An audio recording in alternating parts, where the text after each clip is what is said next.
Alhamdulillahil akbar wassalatu wassalamu ala rasulillah alladhi qad 'allamana kaifa nusalli wa na'budu 'ala Allahil akbar. Asyhadu an la ilaha illallah wahdahu la syarika lah wa asyhadu anna Muhammadan abduhu wa rasuluh sallallahu alaihi wasallam la nabiyya ba'dah. Allahumma salli wa sallim ala Muhammadin wa ala alihi wa sahbihi ajma'in. Bapak pengurus Masjid Darul Muttaqin beserta jajaran kepengurusan beliau yang sama kita hormati, bapak-bapak, ibu-ibu, para tokoh masyarakat, tokoh agama yang hadir bersama kita subuh ini yang kita muliakan.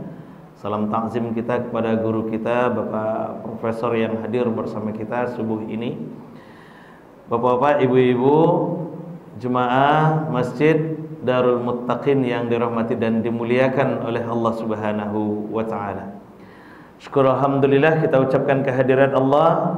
Pagi ini kembali kita dikumpulkan oleh Allah di masjid yang kita cintai ini dalam rangka berubudiyah kepada Allah Subhanahu wa taala. Alhamdulillah, rangkaian ibadah tentu sudah kita mulai dari sejak kita bangun di tengah malam tadi dan sampai pada akhirnya kita melaksanakan sholat subuh berjamaah, dan kita berharap semoga rangkaian-rangkaian ibadah yang kita kerjakan mulai dari kita bangun di tengah malam tadi ada nilai di sisi Allah Subhanahu wa taala hendaknya, amin ya rabbal alamin.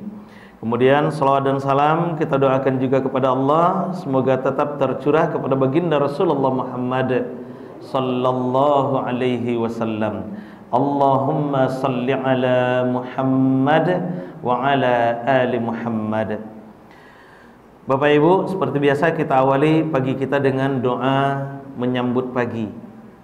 Kita ambil doa dari hadis riwayat At-Tirmizi 3391. Bismillahirrahmanirrahim. Allahumma bika asbahna wa bika amsayna wa bika nahya wa bika namut wa ilaikan nusyur. Allahumma bika asbahna wa bika amsayna wa bika nahya wa bika namut wa ilaikan nusyur. Ya Allah, bersamamu kami pagi ini, kami harap tetap bersamamu sampai sore nanti. Bersamamu hidup dan mati kami, kepadamu lah kami kembali, amin ya rabbal alamin. Baik Bapak Ibu, untuk pagi ini kita akan coba bahas sebuah hadis dari Abu Hurairah. Hadis ini diriwayatkan oleh Imam Muslim, nomor hadis 2588. Hadis ini Bapak Ibu berisi janji Rasulullah sallallahu alaihi wasallam. Namun satu hal yang perlu kita yakini, ketika janji itu terucap dari lisan orang yang paling mulia, di saat janji itu keluar dari lisan orang yang tidak pernah bohong, maka kita yakin janji itu pasti benar adanya. Apalagi apa yang terucap dari lisan Rasulullah sallallahu alaihi wasallam itu adalah tuntunan dari wahyu Allah Subhanahu wa taala. Ma yantiqu 'anil hawa in huwa illa wahyu yuha. Tidaklah apa yang diucapkan oleh Rasulullah sallallahu alaihi wasallam itu bukanlah berdasarkan hawa nafsu, melainkan tuntunan dari wahyu yang diwahyukan kepadanya. Maka pada hakikatnya Bapak Ibu, ketika janji itu keluar dari lisan Rasulullah, maka janji itu sebenarnya tuntunan wahyu dari Allah Subhanahu wa taala. Janji itu disampaikan oleh baginda Rasul sallallahu alaihi wasallam di hadis riwayat Muslim, nomor hadis 2588.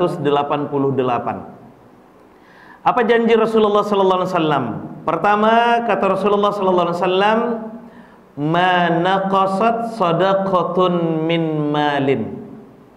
Harta tidak akan pernah berkurang jika kita sedekahkan. Di harta itu ndak kaba kurang kalau awak banyak bersedekah.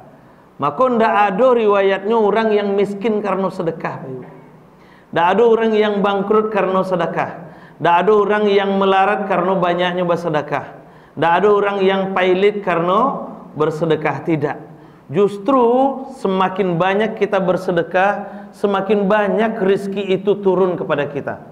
Jadi sedekah itu sebenarnya umpan untuk memancing rezeki, Bapak Ibu. makin rancak umpan awak, makin rancak pula rezeki yang akan awak dapetan. Yo, makin gadang umpan awak, makin gadang pula ikan yang akan awak dapetan. Maka ndak akan mungkin umpannya sagadang tinju, ikannya sagadang puyuh, ndak akan mungkin. Kalau umpannya sagadang tinju, maka ikannya sagadang hiu. Ikannya sagadang hiu. Itu. Jadi kalau umpannya cacing, ayolah mungkin puyuh yang kedapet doa kan. Seperti itu Bapak Ibu. Artinya apa? Semakin banyak sedekah kita, semakin banyak rezeki itu yang akan turun kepada kita. Apalagi di hadis lain baginda Rasul sallallahu alaihi wasallam sampaikan, istanzilir rizqa bis shadaqah. Pancing rizkimu dengan sedekah. Julu rezeki itu jo sedekah. Makin banyak awak bersedekah, makin banyak rezeki itu turun ke awak. Itu. Maka mungkin barangkali kita akan malu Bapak Ibu ketika dicalik ketidiang isinya orang menari-nari saya kan. Orang menari-nari. Oh, tari piring ya, Bu.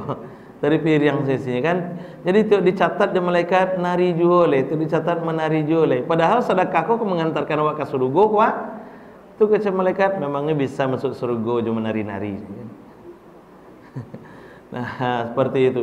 Apalagi pakai golok. Pakai golok. Golok Patimura tu kan. Itu. Itu kecil malaikat dah takut kan mau golok terus kan. Setidaknya kalau memang you yakin awak kalau sedekah itu, infak itu akan mengantarkan kita ke surga, ya setidaknya jangan pakai golok lah. Jangan pakai tari piring lah. Pakai sorban lah minimal kan. Pakai sorbannya Imam Bonjol kan. Kok perlu pakai kopiah? Perlu pakai kopiah. Nan kok nio capek mana nio masuk surga, pakai kopiahnya dua sekaligus kan. Ada sungkarno, ada hatanya warnanya merah, capek masuk surganya jadinya. Seperti itu. Jadi makin banyak awak bersedekah, makin banyak rezeki itu turun ke awak. Contoh ibu-ibu, mau contohkan. Ibu-ibu amo pergi ke pasar. Tiba di pasar, beli ubi jala 1 kilo, pisang batu 1 kilo, yang peta ampe warna-warni itu apa namanya, Bu? Dalimo. Beli dalimo agak 2 bungkus, beli gula anaunya, beli karambianya, santannya, bawa pulang. Tiba di rumah, dicincang-cincang, diberasihan, dimasak jadi kolak. Alhamdulillah biasa buat kolak nampaknya.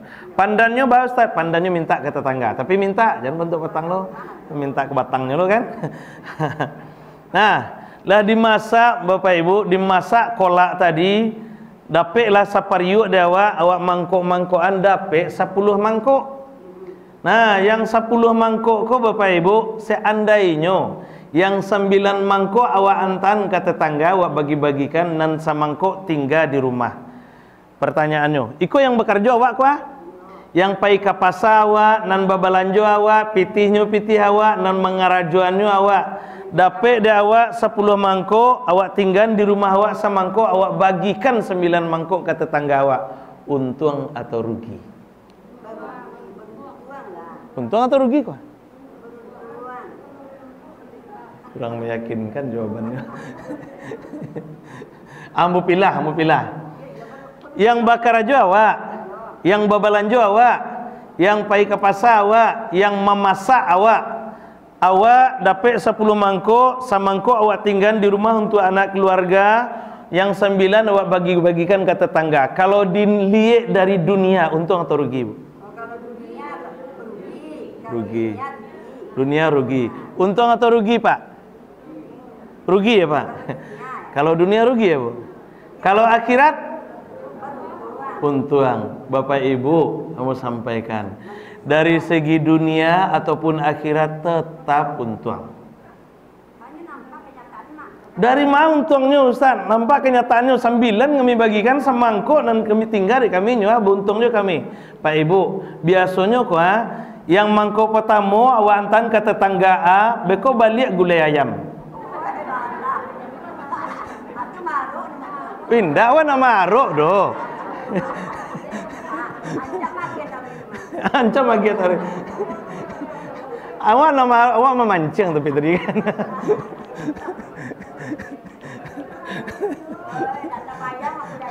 Oh, enggak terbayang doa gulai ayam doh. Bapak Ibu, di dalam Islam itu kan kita disunahkan untuk membalas kebaikan dengan yang lebih baik kan. Membalas kebaikan dengan yang lebih baik. Salam saja Bapak Ibu.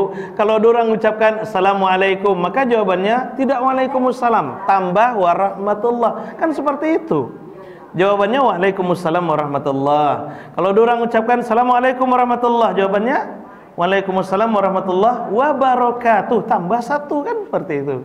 Kalau orang ucapkan Assalamualaikum warahmatullahi wabarakatuh, jawabnya Ustaz Waalaikumsalam warahmatullahi wabarakatuh wa maghfiratuh, tambah lagi.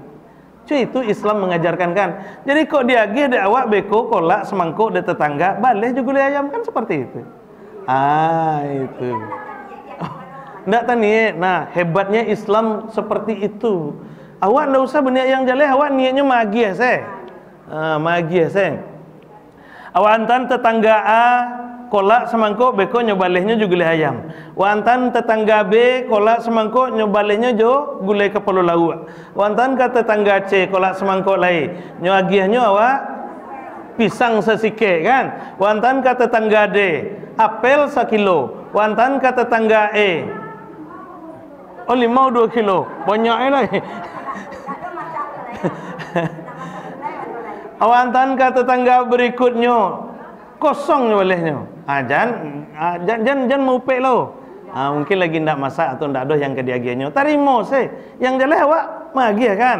Wantan ke tetangga berikutnya, balehnya salah serenteng kan.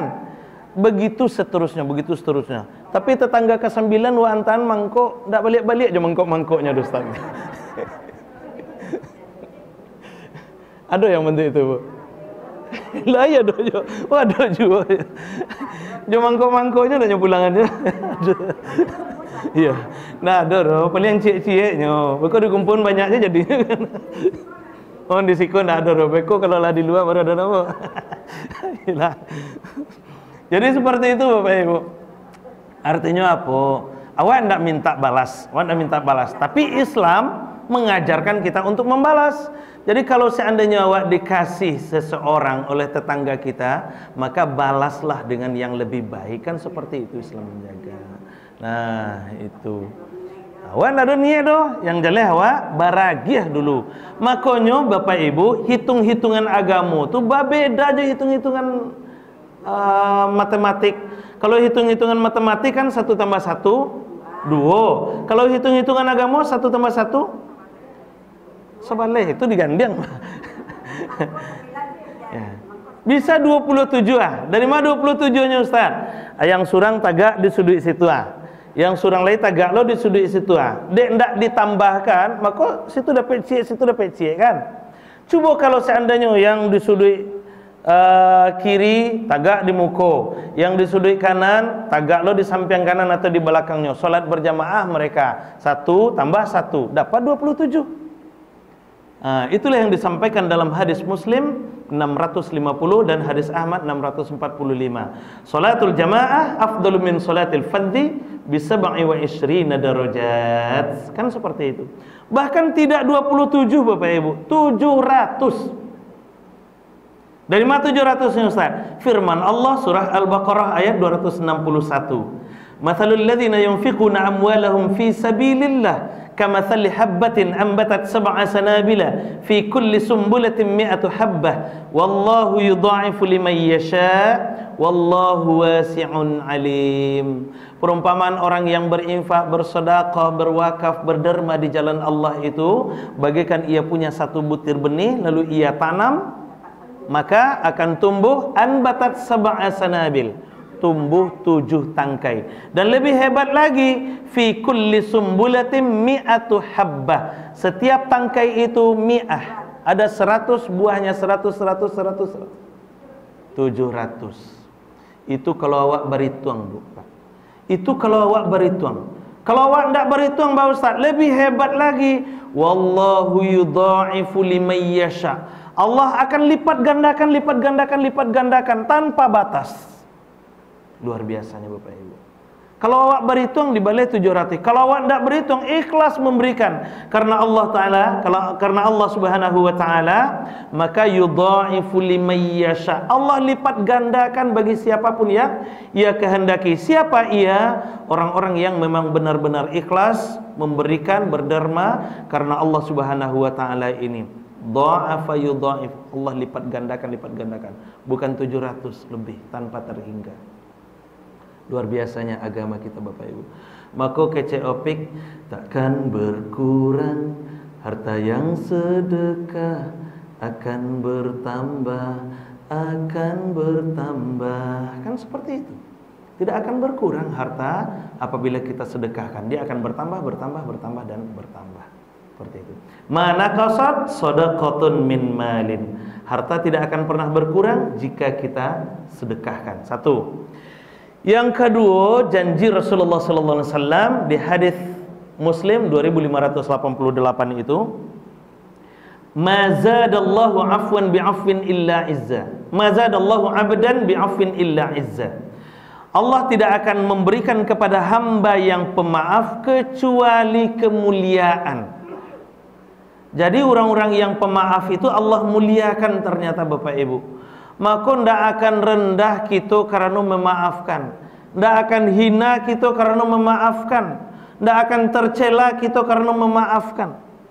Nah itu makanya dulu pernah awak singgung kan, tidak ada alasan bagi kita untuk tidak memaafkan Bapak Ibu. Apalagi alasan bagi kita. Iko indah kadang-kadang bahkan sampai keluar bahasa yang paling sakti itu, sampai putih tulang dan dalam kubur, tidak kadang maafkan doh tanya. Yo siawak bagak banawak kareh banawak. Sampai putih tulang dalam kubur ndak kena maafkan doh. Padahal Bapak Ibu kan dulu pernah kita singgung kan, sebelum tulang putih itulah nan ketiga tuh. Sebelum tulang putih itu apa yang akan diurus dulu, yang akan diselesaikan dulu? Lambung kita harus kita pertanggungjawabkan dulu. Daging kita harus kita pertanggungjawabkan dulu. Baru tulang kita putih kan? Kan seperti itu, panjang pertanggungjawabannya Bapak Ibu. Jadi ya naudzubillah lah, jangan sampai kalimat itu keluar dari mulut kita. Ya, jangan sampai keluar dari mulut kita hal-hal yang kalimat-kalimat yang seperti itu. Nah, jadi maafkan saja. Dan Bapak Ibu, awak tidak dituntut untuk minta maaf. Yang dituntut kepada kita itu apa? Memberi maaf. Memaafkan. Itulah yang disampaikan oleh Allah dalam surah Al-A'raf ayat 199 itu. Khudzil afwa wa'mur bil 'urfi wa'rid 'anil jahilin. Jadilah kamu pemaaf, berikanlah maaf. Agia maaf. Kalau inyo salah, maka suruhnya babue elo, betulkan. Kalau memang salah menurut kita kan, betulkan. Wa'rid 'anil jahilin. Kalau ndak namuah juonyo dia tahu, maka yaudah berpaling sajalah. Lari sajalah, menghindar sajalah, daripada nanti kita bertengkar. Kenapa Bu? Ya bian lah. Kalau ndak namo jo dikecian lai, dan namo dinasehati lai, lah awak tunaikan amanah surah Al-Asr itu, ndak jo namo dinasehati, maka yaudah biarkan saja lagi. Wa'rid 'anil jahilin. Maka di dalam ayat itu jahil bahasanya. Jahil itu bukan bodoh dalam artian tidak tahu apa-apa Bapak Ibu. Jahil itu dia beda. Di dalam ayat, di dalam Al-Quran itu ada beberapa bahasa. Ada jahil, ada safih namanya. Safih itu bodoh, IQ-nya rendah. Nah, itu yang safih itu. IQ-nya rendah, tidak tentu apa-apa, itu safih namanya. Saya kulus sufaha itu. Kalau jahil itu orangnya santiang tapi tidak namuh menerima kebenaran. Nah, itu jahil namanya. Makanya orang-orang masyarakat Arab pra-Islam itu disebut masyarakat jahiliyah. Mereka hebat sebenarnya. Bahkan hebat-hebat, ilmu astronomi mereka luar biasa. Tapi karena mereka tidak mau menerima kebenaran, mereka disebut jahiliyah. Nah, di dalam surah Al-A'raf, surah yang ke-7 ayat yang ke-199 itu, kalau ketemu dengan orang-orang jahil itu, sudah menghindar saja. Kalau tidak namun mereka dinasehati, kan seperti itu. Yang jelas, kita jadilah pemaaf. Kalau ada kesalahan-kesalahan ninyo, misalnya kan, do kesalahan-kesalahan tetangga, maafkan saja. Lah dibae jo batu, dibae jo kayu sampai berdarah, kaki beliau Rasulullah sallallahu alaihi wasallam di Taif itu, sehingga beliau bersembunyi di sebuah di balik pohon yang kemudian pohon itu sekarang kan dibangun masjid, Bapak Ibu. Masjid Qo namanya. Upai ke situ, masjidnya di pinggir jalan tapi tidak dipakai untuk sholat masjid itu. Hanya untuk monumen peninggalan sejarah saja. Dibangun masjid di Taif itu, di situ dulu Nabi bersembunyi dari kejaran masyarakat Taif. Datang malaikat, "Ya Rasulullah, bagaimana kalau masyarakat Taif ini kita timbun saja? Hancur mereka sadonya." Apa kata Nabi waktu itu? "Jangan wahai Jibril. Jangan Jibril. Mereka melakukan itu fa innahum la ya'lamun." Karena mereka tidak tahu. Bahkan keluar doa dari lisan orang yang paling mulia ini. Apa kata Rasulullah? "Allahumma hdi qaumi fa innahum la ya'lamun." Ya Allah, beri hidayahlah kaumku ini karena mereka berbuat seperti itu, mereka tidak tahu. Minta hidayah Allah untuk mereka. Itu bana Bapak Ibu, didoakan. Kok awak di kecian bantu itu batu. Awak agi tetangga awak kolak misalnya, de kurang manih kolak ibu hamba kecil. Awas bisu anak kena agi lah itu. Kan bantu itu. Iya. Nak lama kurang manih kolak ibu ini kecian saya kurang manih ha. Sakit hati ni Bu. Anda patah rati namanya Bu. Itu Nabi mencontohkan ngebalik yang lebih baik didoakan oleh Rasulullah sallallahu alaihi wasallam. Begitu Bapak Ibu. Nah, lanjut. Itu yang kedua. Jadi maafkan saja. Jadi kalau ada orang yang bersalah kepada kita, ya udah sampai di mata lo dehnya. Itu sampai di mata lo. Nah, lanjut. Nomor 3 kata Rasulullah sallallahu alaihi wasallam dalam hadis Muslim itu, "Ma tawaddu'a ahadu lillah illa rafa'ahu Allahu." Tidak ada orang yang tawadu di hadapan Allah kecuali Allah akan angkat derajatnya. Tidak ada orang yang tawadu merendahkan diri karena Allah kecuali Allah yang akan mengangkat derajatnya. Jadi kalau bertawadu merendahkan diri dan hati kita itu tidak akan membuat kita jadi rendah, tidak akan membuat kita jadi rendah.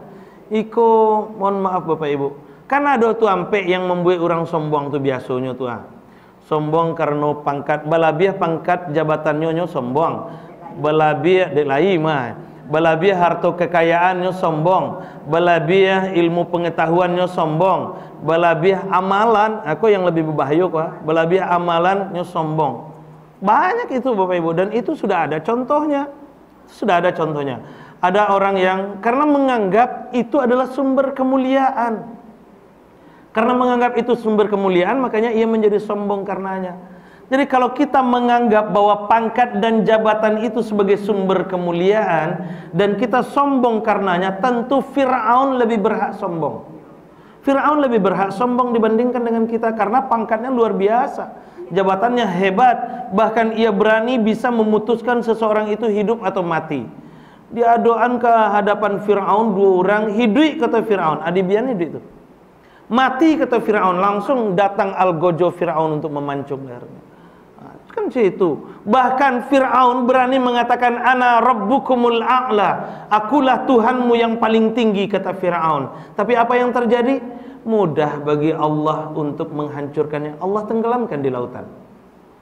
Qarun yang sombong karena harta kekayaannya, merasui nyolah yang paling kayo, kan memang batu nak Bu. Qarun tu kayo kan? Kayo Qarun tu. Bahkan menggali semua awak di seteba ko dape ameh sabungkah itu harta sia tu. Harta Qarun. Padahal harta Qarun tu tabanamnya 9.000 kilo dari tampe awak. Mengalirnya ke siku kirunya ya Bu. Luar biasa. Nah, ini menggambarkan betapa banyaknya harta Qarun itu, menggambarkan banyaknya harta Qarun itu. Tapi dan Qarun sombong karena harta kekayaannya itu, kemana-mana ia bawa pengawal 10 orang tuh bawa kuncinya. Awak saya punya berangkas, kuncinya awak simpan atau awak pamer-pamerkan? Awak simpan apa? Kan ada awak pamerkan kan, dapat balik berangkas dia awak foto awak masukin ke Facebook. Kunci berangkas yang ketiga. Ada Bu? Enggak kan? Tidak, kita simpan. Kalau awak punya berangkas awak simpan. Si Korun kayu inyo punya harato kuncinya ndaknya simpan do. Kama ada pengawal membawa kuncinya. Tengok itu di surah Qasas nanti ceritanya itu. Dan sombong dia karena kekayaannya itu. Padahal Korun itu kan dulunya miskin Korun itu. Tapi karena punya saudara Nabi, minta doa dari saudara Nabi Musa itu saudaranya si Korun, minta doa dari saudara dan dikabulkan oleh Allah. Jadi dia kaya raya tapi sombong. Tapi sombongnya Korun tidak membuat kekal hidupnya karena harta itu. Mudah bagi Allah menenggelamkannya di daratan. Fir'aun Allah tenggelamkan di lautan, Korun Allah tenggelamkan di daratan karena sombongnya itu. Jadi kok balabiah di awak pangkat dan jabatan, jangan lah sombong. Iko baru enggak jadi Pak RT, ada Pak RT. Enggak Pak RT sih, kok doh. Enggak Pak RT.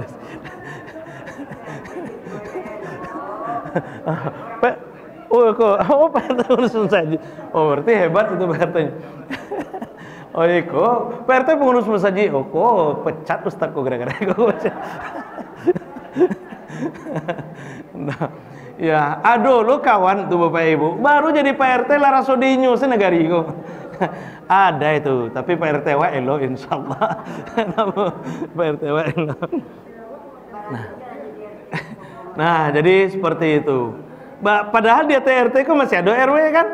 Baru jadi RW lah ada tanggolongnya. Padahal dia TRW, dia enggak ada Pak RW kan? Aduh. Mohon maaf RW. Padahal di atas RW masih ada lurah, di atas lurah masih ada camat, di atas camat masih ada, dan seterusnya. Ada langit di atas langit gitu ya kan. Maka apalah yang kita sombongkan di permukaan bumi ini. Nah, seperti itu. Ada orang yang sombong karena ilmu pengetahuan, hebat pendidikannya, sampai ke luar negeri dia bersekolah, sombong dia karena itu. Mohon maaf Bapak Ibu, mohon maaf. Saya ketemu itu. Ambo bertamu dengan seorang profesor, tapi bukan Prof Duski ya, bukan Prof Duski. Ya lengkap kalau di sekolah lengkap. Ya, ambo bertamu profesor Bapak Ibu, dan beliau waktu itu jadi ketua pengurus masjid. Jadi waktu itu tuh yang ngasih kajian pas jadwal wirid, yang ngasih kajian S1. Nah, jadi pas beliau kok selesai sholat maghrib, kajiannya siap maghrib, selesai sholat maghrib beliau pulang, iseng-iseng, ini nyata ini, iseng-iseng ada jemaah yang bertanya, Pak Prof, Mbak kok pulang tapi awak wirid? Apa jawabannya Bapak Ibu? Masuk yo ambolo yang kemandangan S1 mengaji. Ada tuh Bapak Ibu. Tapi guru besar kita tetap hadir di sini, walaupun yang menyampaikan itu yang duduk di atas itu sebenarnya sagan barek kamu sebenarnya. Beliau tuh dosen ambo. Kalau ndak ilmu pendidikan yang beliau ajarkan mungkin ndak jadi ambo SPDI. Ya, alhamdulillah.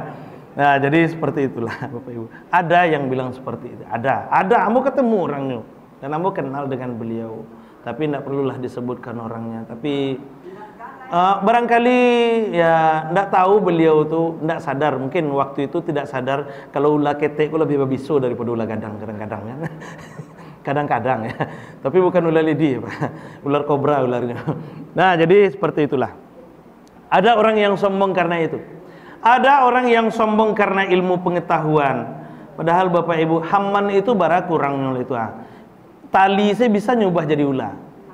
Nah, si Hamman yang tukang sihir di zaman Nabi Musa itu namanya Hamman kan, hebatnya mereka. Dan sombong juga Allah hancurkan.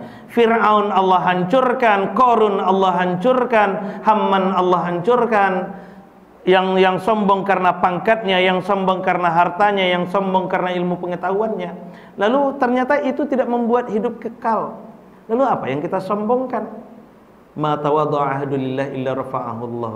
Tapi ada Bapak Ibu yang paling berbahaya, yang patut kita waspadai. Ada orang yang sombong karena banyaknya amalan. Ini bahaya ini. Ada orang yang sombong karena banyak amalan. Awak rajin puasa sunat, awak rajin qiyamul lail, awak rajin salat duha setiap pagi, awak rajin berinfak sedekah, awak rajin baca Al-Quran, awak calik tetangga awak yang ndak pernah puasa, ndak pernah tadangan mengaji, ndak ada pai kamu saji salat berjamaah, ndak ada membaca Quran, ndak ada nampak berinfak, awak menganggap bahwa diri awak lebih mulia, lebih tinggi derajatnya dibandingkan dengan mereka. Ada orang yang seperti itu, sombong karena banyaknya amalan. Nah, ini bahaya ini bahaya. Inilah yang menggerogoti, yang paling banyak menggerogoti umat yang ketika ia rajin beribadah.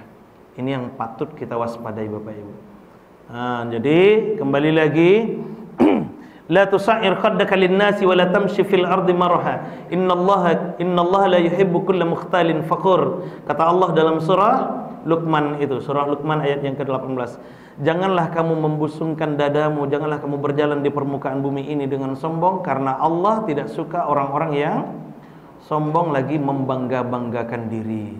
Jadi Bapak Ibu, tidak ada alasan bagi kita untuk sombong. Siapalah kita. Bahkan sebenarnya kalau kita menengok apa yang dilakukan oleh Abu Bakar Siddiq itu, baru mengucapkan Allahu Akbar saja langsung meleleh air matanya.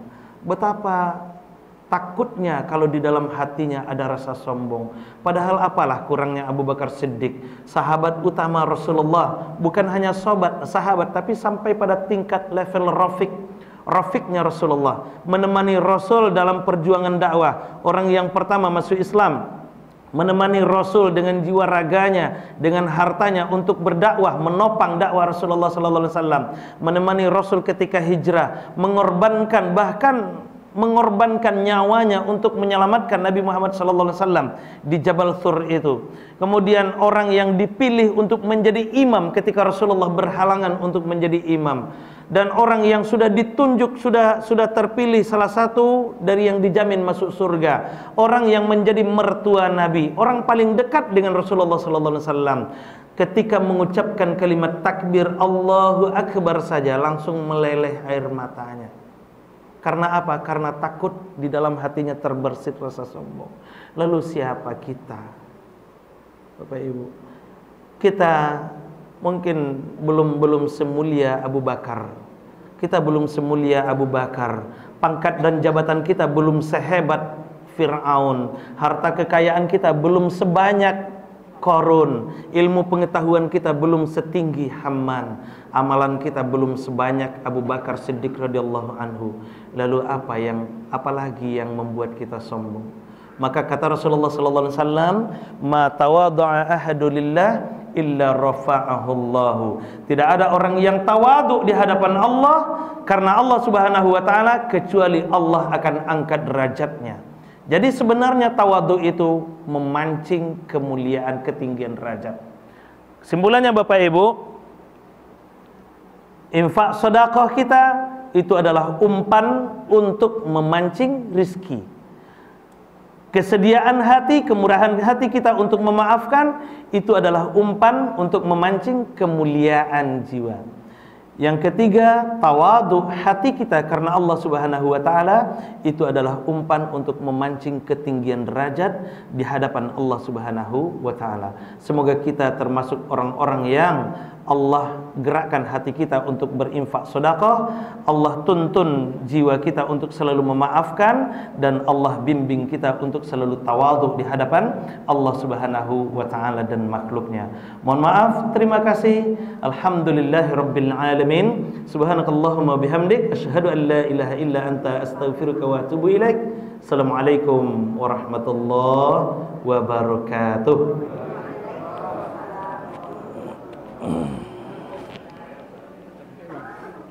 Capek. Dah. Panjang. Hah? Panjang. Itu lama tadi.